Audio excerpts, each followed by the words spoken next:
जय हिंद दोस्तों, मेरा नाम है जय और मैं आप सभी का एक बार फिर से वेलकम करता हूं आपके अपने YouTube channel the learning field पर। दोस्तों, एक बार फिर से हम बात करेंगे एक नई आर्मी रैली भर्ती के बारे में। जी हाँ दोस्तों, आज इस वीडियो में बात करेंगे ARO ऑफिस यानी कि army recruiting office Bareilly Indian army भर्ती रैली 2021 के बारे में। तो चलिए दोस्तों शुरू करते हैं और स्टेप बाय स्टेप इस आर्मी रैली भर्ती के बारे में बात करते हैं। तो सबसे पहले हम बात करेंगे कि कौन कौन से डिस्ट्रिक्ट्स के कैंडिडेट्स इस आर्मी रैली भर्ती के लिए अप्लाई कर सकते हैं। तो दोस्तों यहाँ पर आपको बता दें कि उत्तर प्रदेश स्टेट के बहराइच, बलरामपुर, बरेली, बदायूं, फर्रुखाबाद, हरदोई, लखीमपुर, पीलीभीत, संभल, शाहजहांपुर, श्रावस्ती और सीतापुर डिस्ट्रिक्ट के कैंडिडेट्स आर्मी रैली भर्ती के लिए अप्लाई कर सकते हैं। और दोस्तों यहाँ पर आपको बता दें कि ये जो आपकी आर्मी रैली होगी वो होगी आपकी राजपूत रेजिमेंट सेंटर फतेहगढ़ में।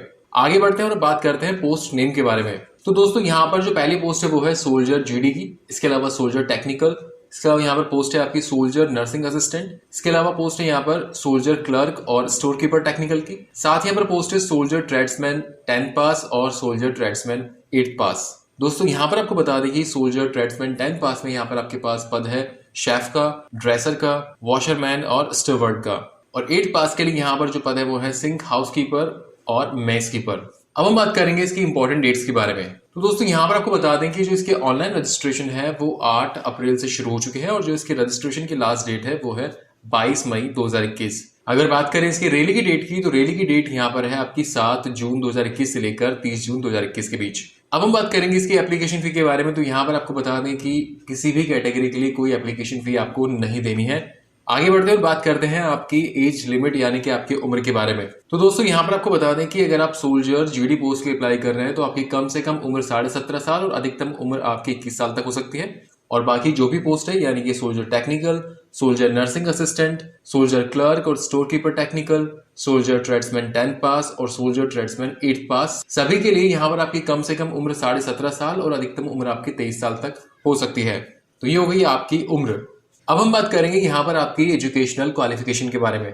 तो यहाँ पर वो कैंडिडेट्स जो कि सोल्जर GD के लिए अप्लाई करेंगे उनको कम से कम 10वीं पास होना जरूरी है। और ध्यान रहे ये जो आपने 10वीं पास करी है उसमें आपके एग्रीगेट यानी कि सभी सब्जेक्ट में मिलाकर 45% मार्क्स होने चाहिए और हर सब्जेक्ट में आपके 33% मार्क्स होने जरूरी हैं। और ऐसे कैंडिडेट्स जिन्होंने 10th पास ऐसे बोर्ड से कर रखी है जहां पर ग्रेडिंग सिस्टम है तो यहाँ पर आपको हर सब्जेक्ट में D ग्रेड होना जरूरी है और एग्रीगेट आपका C2 ग्रेड होना जरूरी है।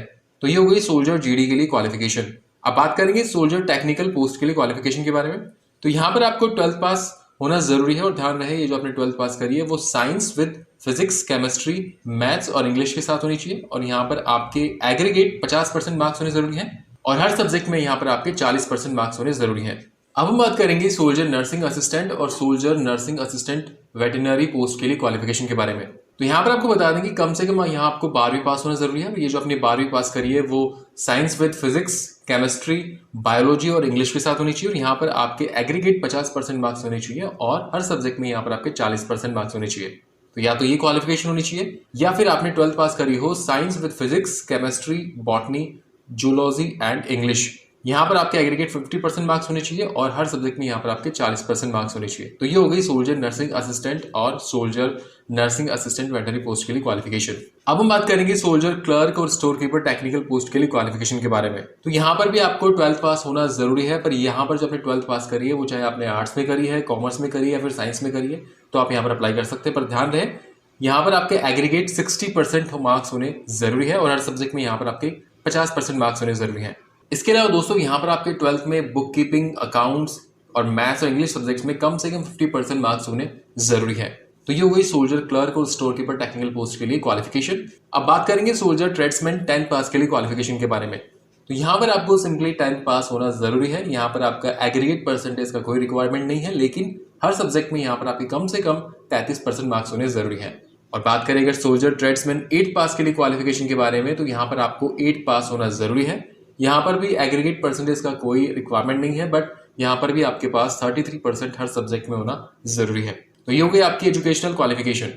अब हम बात करेंगे यहाँ पर आपके मोड ऑफ सिलेक्शन के बारे में। तो यहाँ पर आपको बता दें कि आपके मोड ऑफ सिलेक्शन में कुल 4 स्टेप्स होते हैं। पहला स्टेप आपका होता है PFT यानी कि फिजिकल फिटनेस टेस्ट। दूसरा स्टेप आपका होता है PMT यानी कि फिजिकल मेजरमेंट टेस्ट।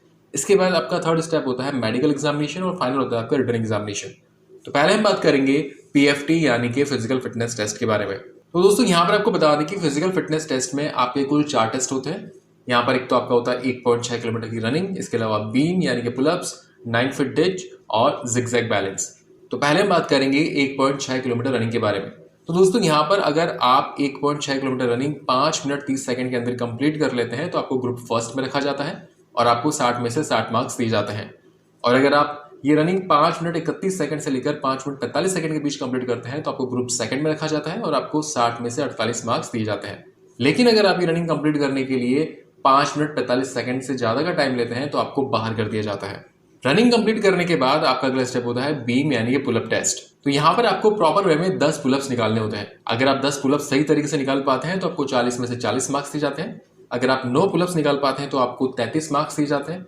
अगर आप 8 निकाल पाते हैं तो 27 मार्क्स, 7 निकाल पाते हैं तो 21 मार्क्स और अगर आप 6 पुलअप्स निकाल पाते हैं तो आपको 16 मार्क्स दिए जाते हैं। लेकिन वो कैंडिडेट्स जो कि 6 पुलअप्स भी नहीं निकाल पाते हैं तो उनको अनफिट कर दिया जाता है, उनको बाहर कर दिया जाता है। बीम यानी कि पुलअप्स टेस्ट के बाद आपका अगला टेस्ट होता है 9 फीट डिच। यहाँ पर एक 9 फीट का लंबा गड्ढा होता है जो कि आपको कूदना होता है। दोस्तों यहाँ पर आपको बता दें कि इस टेस्ट के कोई मार्क्स नहीं जुड़ते हैं, लेकिन आपको अगले स्टेप्स में जाने के लिए क्वालिफाई करना जरूरी होता है। 9 फीट डिच के बाद आपका अगला टेस्ट होता है जिगजैग बैलेंस। यहाँ पर भी कोई मार्क्स ऐड नहीं होते हैं, यहाँ पर भी आपको क्वालिफाई करना जरूरी होता है। सो फ्रेंड्स, ये हो गया आपका पीएफटी यानी कि फिजिकल फिटनेस टेस्ट। अब हम बात करेंगे मोड ऑफ सिलेक्शन के आपके सेकंड स्टेप यानी कि पीएमटी के बारे में। पीएमटी में आपकी हाइट, वेट और चेस्ट का मेजरमेंट किया जाता है। तो यहाँ पर स्क्रीन पे आपको टेबल दिखाई दे रही होगी, अलग अलग पोस्ट के हिसाब से अलग अलग आपकी हाइट, वेट और चेस्ट दे रखा है। अगर आप सोल्जर जीडी के लिए अप्लाई कर रहे हैं तो आपकी जो हाइट है वो कम से कम 169 सेंटीमीटर होना जरूरी है और वेट आपका 50 किलोग्राम होना जरूरी है। और यहाँ पे चेस्ट की बात करें तो आपका चेस्ट बिना फुलाए 77 सेंटीमीटर और उसमें कम से कम 5 सेंटीमीटर तक का फुला होना जरूरी है।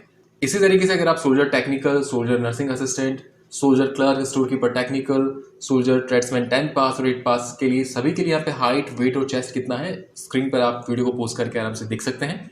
अब हम बात करेंगे पीएमटी यानी कि फिजिकल मेजरमेंट यानी कि हाइट, चेस्ट और वेट में मिलने वाली छूट के बारे में। तो यहाँ पर sons of serviceman, sons of ex serviceman, sons of war widows और sons of widows of ex serviceman, तो ऐसे कैंडिडेट्स को यहाँ पर हाइट में 2 सेंटीमीटर की, चेस्ट में 1 सेंटीमीटर की और वेट में 2 किलोग्राम तक की छूट मिलती है।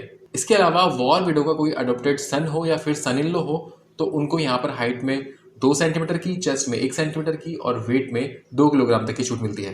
तो ऐसे स्पोर्ट्स पर्सन जिन्होंने अपने इंडिया कंट्री को इंटरनेशनल लेवल पर या फिर अपने स्टेट को नेशनल लेवल पर रिप्रेजेंट किया हो और उन्होंने कोई मेडल जीता हो किसी इंडिविजुअल इवेंट के अंदर, उन्होंने या फिर उन्होंने 8th पोजीशन हासिल की हो।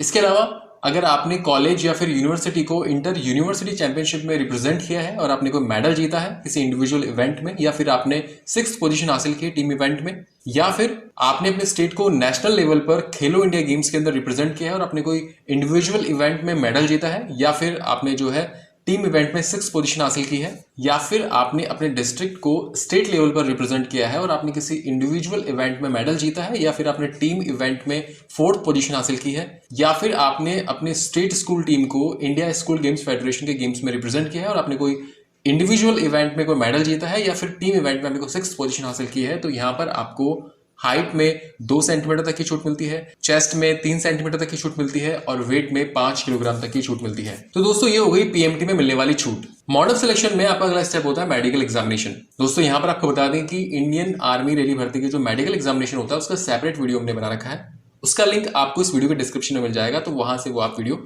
देख सकते हैं। मेडिकल एग्जामिनेशन के बाद मॉड ऑफ सिलेक्शन में आपका अगला स्टेप होता है रिटर्न एग्जामिनेशन का, जो कि आपका लास्ट स्टेप होता है। तो यहाँ पर जो मेडिकली फिट कैंडिडेट्स होते हैं उनका फाइनल रिटर्न एग्जामिनेशन होता है और इन चारों स्टेप्स के आधार पर आपका सिलेक्शन होता है। तो ये हो गया आपका मॉड ऑफ सिलेक्शन। अब फाइनली बात करेंगे आपके डॉक्यूमेंट्स के बारे में, यानी कि जब आप रैली साइट पे जाएंगे तो आपके पास कौन कौन से डॉक्यूमेंट्स होने जरूरी है। तो यहाँ पर आपको बता दें कि जब आप रैली साइट पे जाएं तो आपके पास जो डॉक्यूमेंट्स है उनकी ओरिजिनल साथ में होनी चाहिए और उनकी 2 अटेस्टेड फोटोकॉपी भी होनी जरूरी है। तो यहाँ पर एक तो आपके पास आपका एडमिट कार्ड, आपके फोटोग्राफ्स, और ध्यान रहे यहाँ पर आपके फोटोग्राफ्स है वो रिसेंट यानी कि हाल ही में आपने फोटो क्लिक करवाई हो और वो 20 कॉपीज है यहाँ पर आपको फोटो की चाहिए होगी। इसके अलावा यहाँ पर आपके जो एजुकेशनल सर्टिफिकेट्स हैं वो साथ में लेकर जाएं, आपका डोमिसाइल सर्टिफिकेट साथ में लेके जाएं, caste certificate, religion certificate, school character certificate, आपका कैरेक्टर सर्टिफिकेट, इसके अलावा यहाँ पर अनमैरिड सर्टिफिकेट, ध्यान दें दोस्तों, यहाँ पर अनमैरिड सर्टिफिकेट्स उन्हीं कैंडिडेट्स को लेकर जाना है जिनकी उम्र 21 साल से कम हो। इसके अलावा यहाँ पर आपको रिलेशनशिप सर्टिफिकेट, ये सर्टिफिकेट उन कैंडिडेट्स को लेकर जाना है जो कि सन्स ऑफ सर्विसमैन या सन्स ऑफ एक्स सर्विसमैन या फिर सन्स ऑफ वॉर विडो। तो यहाँ पर उनको एक्स्ट्रा जो पीएमटी में छूट मिलती है वो छूट मिलेगी इन सर्टिफिकेट्स के थ्रू। इसके अलावा अगर आपके पास एनसीसी का ए, बी या फिर सी सर्टिफिकेट है तो वो भी साथ में लेके जाए, इससे भी आपको छूट मिलेगी। इसके अलावा अगर आपके पास स्पोर्ट्स सर्टिफिकेट है तो वो भी लेके जाए। इसके अलावा सर्टिफिकेट ऑफ बोनस मार्क्स अगर आपके पास है तो वो लेके जाए। साथ ही इसके अलावा आपको जो है सिंगल बैंक अकाउंट की डिटेल साथ में लेके जानी है, आपका पैन कार्ड और आपका आधार कार्ड भी साथ में लेके जाना है। तो ये वो डॉक्यूमेंट्स है जो कि आपको रैली साइट पर साथ में लेके जाने हैं। सो फ्रेंड्स, ये वीडियो था एआरओ ऑफिस यानी कि army recruiting office Bareilly Indian army rally भर्ती 2021 के बारे में। दोस्तों उम्मीद करते हैं यहाँ पर हमने आपको जो भी इन्फॉर्मेशन दी वो आपको अच्छी लगी होगी। अगर वीडियो अच्छा लगा हो तो इस वीडियो को लाइक और अपने दोस्तों के साथ शेयर जरूर करें और फ्यूचर में इस चैनल पर इसी तरह के यूजफुल वीडियोस देखने के लिए चैनल को सब्सक्राइब करके बेल आइकन जरूर दबाएं। So thank you for watching our video. जय हिंद।